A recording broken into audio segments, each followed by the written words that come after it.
Hello, guys. Um, Ren Bishop here once again for the final time. This is the final Capstone blog. So I believe this is blog 7. But you can see from last time all the progress we've done. Everything's done. Everything's finished. But you can see all that. The buildings and everything are actually set up now. So we've got like the little bases of a town. I would have put grass down. I would have gotten a few more buildings, and I would have liked to get some like plaster and stuff to make some roads. But the amount of money I already put into this project is already getting too expensive. I just couldn't do that. But I can finish this in my own time after the project. But it's it's complete to the point of where I can present with what I have and go from there. But essentially, the layout is done. We actually have a little town set up now. It's no longer just hodgepodge all thrown into one place. We got we got a whole bunch of track ballast done from last time. We actually have trees set up, signal bridges. We got some of our sidings ballasted.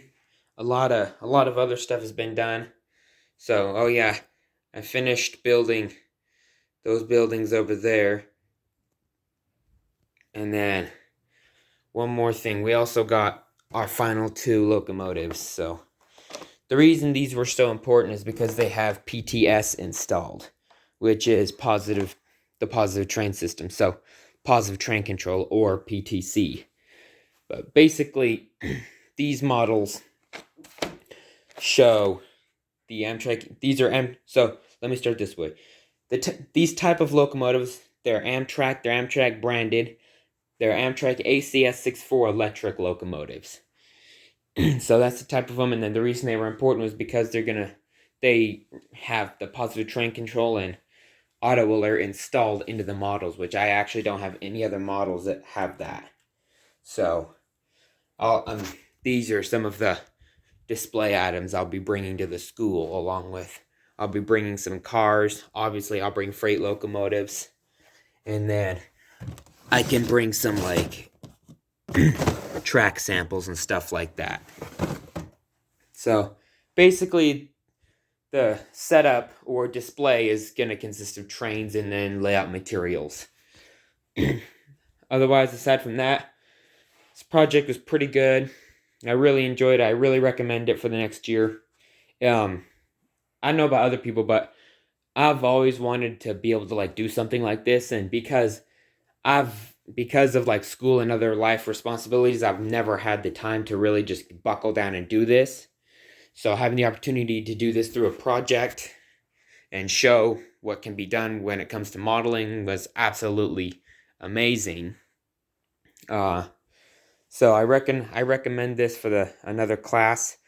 Some of the things I would have done differently, being that the main idea was the trains and everything. So I went overboard getting a lot of trains and tracks so I could show everything and how everything works with the models themselves. But something I could have done differently was I could have put like $100 to grass and like other like little details and stuff. But being that it's not really about the layout, more or less the trains and the track, and basically the basics is okay. Mind you, I'm still happy I now have a layout, but I guess I'm saying is I'm happy with where I got to it. And I can finish it on my own time.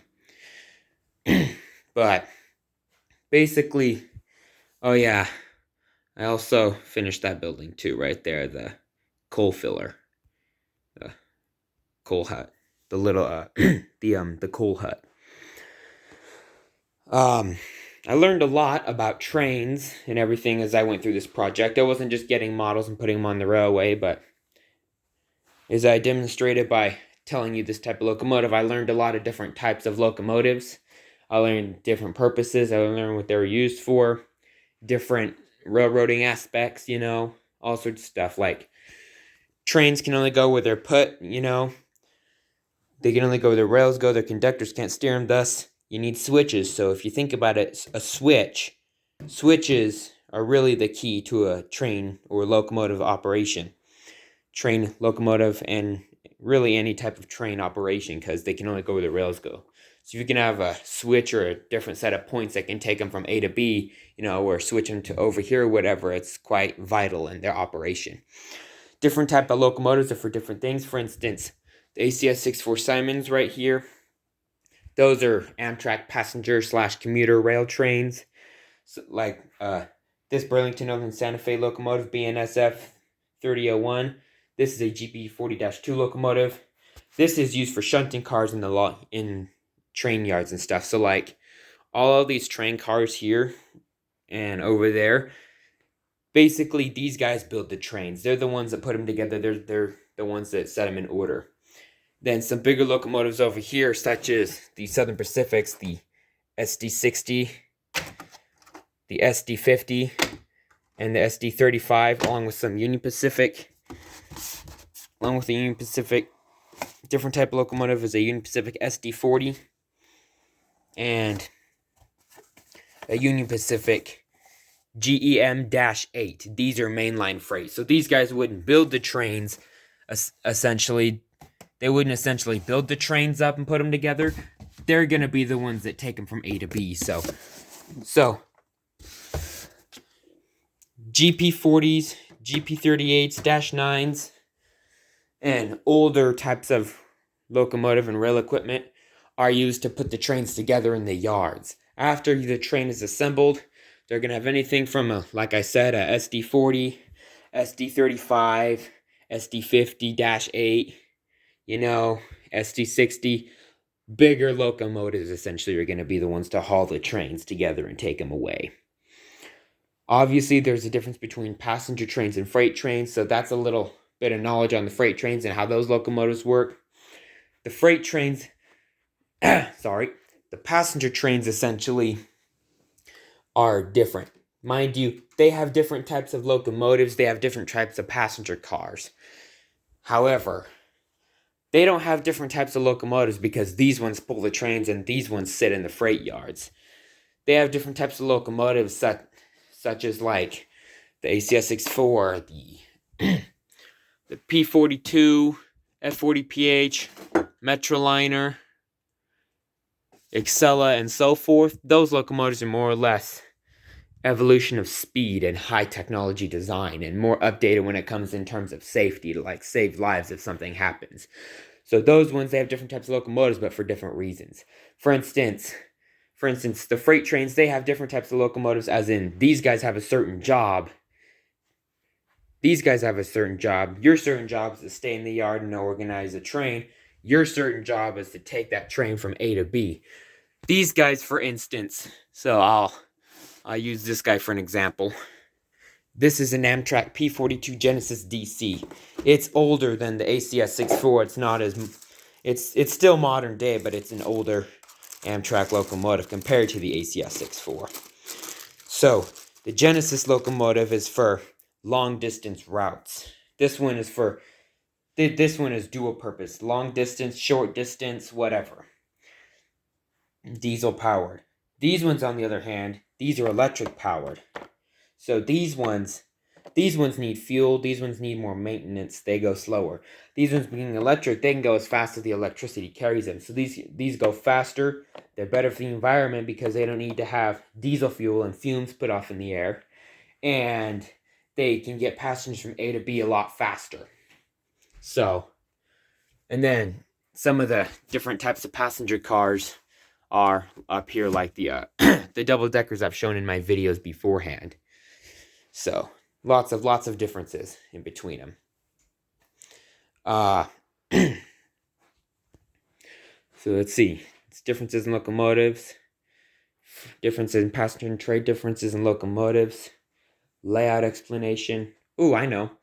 Let me explain to you more about what PTC is, or positive train control. Obviously, there's a hint in the name, train control. Obviously, it's positive, so it's for the better hand of operation.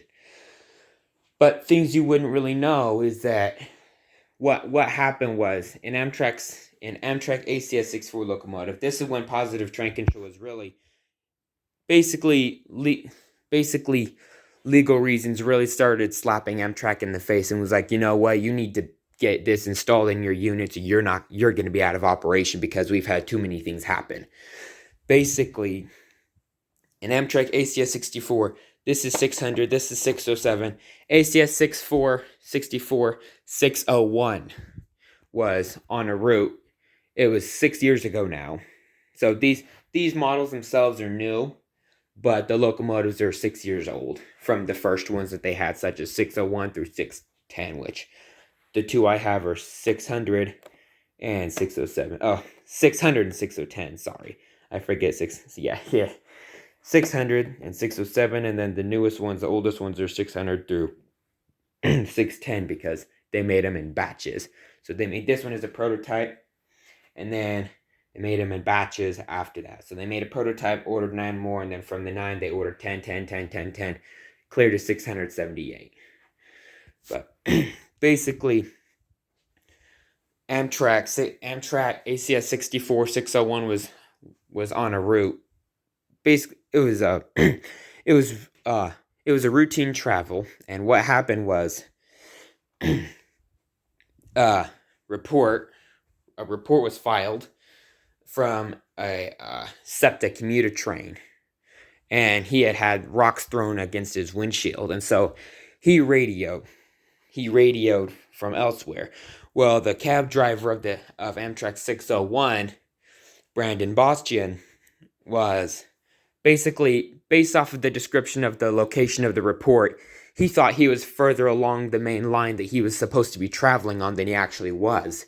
So instead of continuing to be at 60 miles an hour, he sped up. Instead of having to slow down to the 30 mile an hour approach speed on the curve at Frankfurt Junction, he sped up to 106 miles an hour, thinking he was further past, and he had basically a really long 20-30 mile stretch of where he could just zoom it, essentially. And obviously he saw the curve, applied the emergency brakes, he applied the independent. It was too late. The train flew off the track along with all 7 amphitheats behind it. Brandon Bastian survived. ACS 601 was the first Amtrak ACS electric locomotive to be scrapped and deemed damaged beyond repair. And I think there were either 3 to 7 people that died in that accident, but it was the first major accident involving the Amtrak, the literally new, fresh to the rails, less than a year old Amtrak ACS 64 unit. Mind you, they're about $20-30 million. It wasn't 600, it was... So this is the demo locomotive, this is 600. It was literally the first one with the original Amtrak locomotive. And Amtrak Phase 5 logo, it was 601. That's 607. Says right there, 600, 601. 601 was the one that wrecked. Basically, positive train control. The reason that's so important, and the reason I wanted to get some of these models in the first place, wasn't just so I could have 2 new, more modern locomotives that were faster and cooler looking than the Genesis. The reason I wanted those 2 was so I could have the PTC installed in them. Now, what positive train control is, and the reason why courts and legal systems really started pushing this onto Amtrak to put it into their new ACS 64 locomotives, thus these 2 would have to be pulled from the rails and have it installed and then put back on the rails. And the ones that were in construction were laid up to have the first 10, or should I say, the remaining 9 of those first 10, minus 601, had to have it installed. Now, what PTC is, for instance, I said, this is a key to what you're going to hear next. As I told you the story just now, as it was told to me from YouTube as I watched the documentary on it, on why PTC was so important. When I was learning about this, he lost all situational awareness. He didn't know where he was. He sped up thinking he was here when really he was here. Thus, he flew past a curve too fast, thus caused the accident. Positive train control, and the reason it's so gosh darn important is, like, for instance, say that you forget where you are, and so you speed up thinking you need to go faster than you do. Well, the locomotive will detect from the electrical current being applied from both the rails for the ACS 64. These ones, they're kind of on their own. They had to really work on these to install it. This model in particular does not have it, nor do my other P42s. But basically, the pantographs, the electricity being flowed from the wires above to the pantographs of these locomotives, had PTC installed in them, so did the locomotives themselves. So, for instance, had positive train control been installed in Amtrak 601, that fatal train wreck would have been 100%.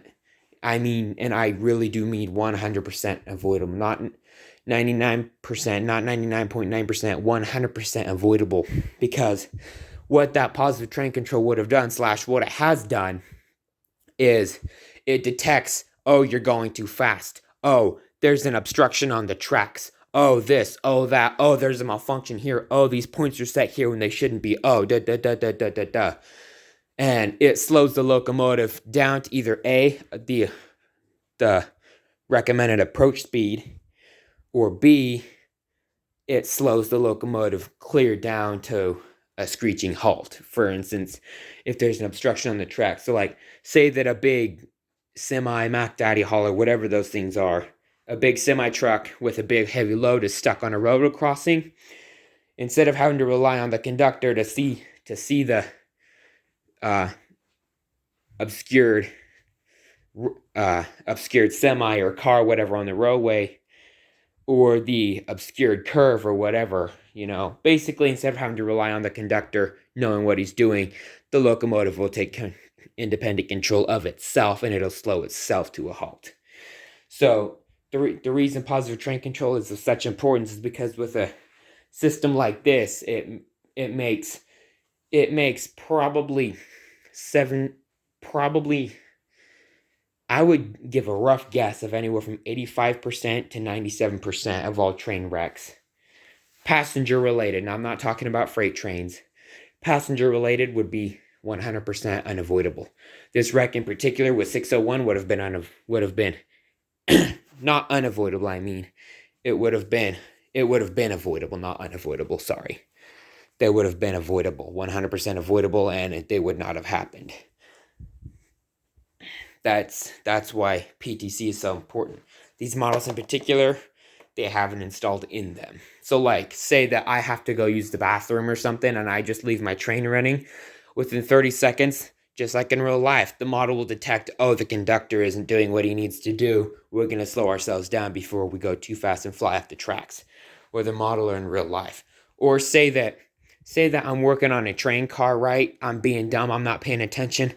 I put a screwdriver or a piece of, whether toolery or piece of machinery or a piece of a model or whatever I'm doing, I sit it and it happens to obstruct the tracks, whether partially or completely. The model will pick up on that and it'll stop all on its own. So that's why positive train control is so important in real life. That's why I wanted to have models of it. This video was starting to get really, really long. So what I'm going to do is I'm going to end off here. I'm not going to provide any run-bys, but before Wednesday, I will provide a demonstration video on the ACS 64, how it works, and why it's so important to not just modern day rail, but why it was important on me getting a model of it to demonstrate what I've told you now. So, once again, I'm Ren Bishop. This is the final official blog for the Senior Capstone project of 2021 to 2022. If you have any questions, put them in the comments. Or if you're doing this project yourself and you go to the same school, or you're the teacher watching this, basically if there's any questions, either A, comment them down below, or B, if we live in close enough proximity, or if you know me in person, depending on who's watching this, come find me and I can answer them for you personally. Once again, Ren Bishop, this final blog of Capstone 2021 to 2022. I will, like I said, provide a final demonstration video on these in particular. Until then, thank you for watching. It's been a pleasure to amuse, teach, and really just talk to an audience, explain how this stuff works, why it's so important. Trains are the #1 transportation system in the world. Yeah, you may have cargo ships and passenger ships that take people across the seas, but country-wise, you can never put as many passengers and freight on a plane as you can a train. So, number one transportation system in the world. And I'm happy to have been able to make a semi-accurate representation of it. And I learned a lot in the process. So, once again, Ren Bishop, thanks for watching. Have a good day.